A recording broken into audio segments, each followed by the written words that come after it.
It's a dark side to a street festival that only residents on Hammersmith Avenue have witnessed. It's been a violent weekend for this neighborhood here in the Beaches, filled with fights, stabbing and chaos. As I reported, over 1,000 teens came crowding down the street in the late hours of the night.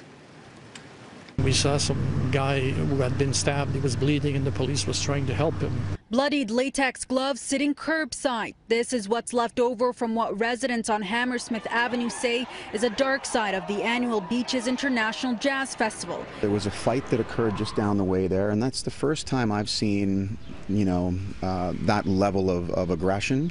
There's always little, pushing and shoving instances that kind of resolve themselves, and then people make their own way away. So there was that, and then there was a couple of other incidences where some teens would, they got angry at the bushes, I guess they got in their way. And they did some ripping up of those and trampling of lawns. It's the reason Ken McAuliffe made the decision to move his family out of Hammersmith a few years ago. They're throwing beer bottles down your driveway if your car's there because they want to pee down your driveway. On the final night of the festival, a teenage boy was sent to hospital in serious condition after stabbing.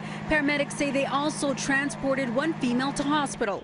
Witnesses say people in the crowds were throwing rocks and saw paramedics treating a man who had been hit in the head. For some reason, this large gathering of youth has picked the Jazz Festival as their venue to meet. It's left many on Hammersmith questioning why police usher the teens, many of whom are reported to be drinking underage, onto their street to begin with. Trying to really funnel them in different directions is very difficult. It's definitely not ideal, that type of number. When you send them in different directions, I don't have the resources to watch 5 and 6 different streets at the same time if I'm going to send them down different areas. Police say the crowds are getting bigger as the years go on, and this weekend, word of the gathering spread through social media.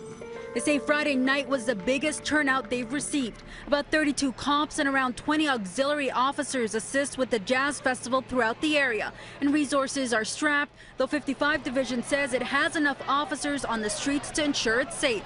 For the most part, I can keep most people safe with the numbers I have. The area's councillor has heard complaints from residents for years now, saying this is an age-old habit and Hammersmith is ground zero during the after hours of the festival. I'll continue to talk to the police about better measures for next year. Well, maybe we have more police presence on Hammersmith itself, officers on horses or officers on foot.